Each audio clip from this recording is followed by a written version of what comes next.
இன்றைய திருக்குறளில் நம்ம பார்க்க போகிற திருக்குறள் 396வது திருக்குறள்.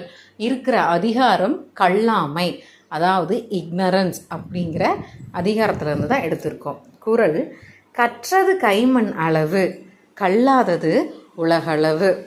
இது சொல்லும் போதே நமக்கு ரொம்ப எளிமையாக புரிஞ்சிருக்கும் அர்த்தம். நம்ம கற்றதெல்லாம் ஒரு கைப்பிடி மண் அளவு தான், ஆனால் இன்னும் கற்க வேண்டியது இந்த அகண்ட உலகத்து அளவுக்கு இருக்குது அப்படின்னு. இந்த குறளில் என்ன சொல்ல வராங்கன்னா, கல்வியோட மகத்துவம், கல்வியோட முக்கியத்துவத்தையும் வாழ்நாளெல்லாம் கற்றுக்கிட்டே இருந்துக்கிறோம் அப்படின்னா அது எவ்வளோ நமக்கு அவசியமாக தேவைப்படுது அப்படிங்கிறத பற்றி தான் இதில் சொல்ல வராங்க. இதுக்கு ஒரு எடுத்துக்காட்டாக ஒரு குட்டி கதை ஒன்று சொல்லணும் அப்படின்னா, கண்ணன் ஒரு பள்ளி சிறுவன் இருக்கான். அவன் ஒரு நாள் பள்ளி வகுப்பறையில் கணக்கு வாத்தியார் வர்றதுக்கு நேரம் இருக்குது.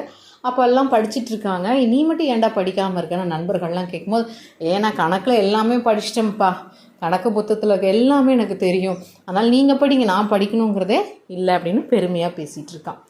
இதை கேட்டுட்டு ஆசிரியர் சிரிச்சுக்கிட்டே உள்ளே வரும்போது ஒரு கிண்ணத்தில் மண் அள்ளிட்டு வரார்.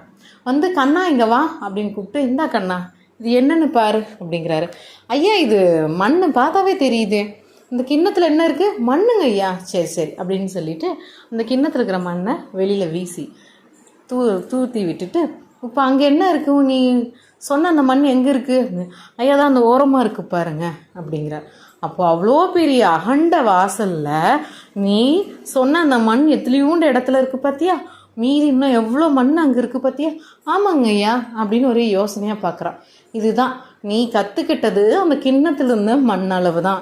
நீ கற்றுக்காமல் இருக்கிறது அந்த களத்தில் இருக்க அவ்வளோ பெரிய மண்ணும் நீ இன்னும் கற்றுக்காமல் இருக்க. அதனால் நம்ம எப்பவுமே கற்றுக்கிட்டது கையளவு தான், கண்மேல் கற்றுக்க போகிறது உலகளவு நிறையா இருக்குங்கிறது வேணும்.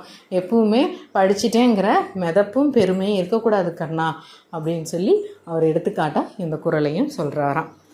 எளிமையாக புரிஞ்சிருக்குன்னு நினைக்கிறேன் இந்த குறள். நன்றி, வணக்கம்.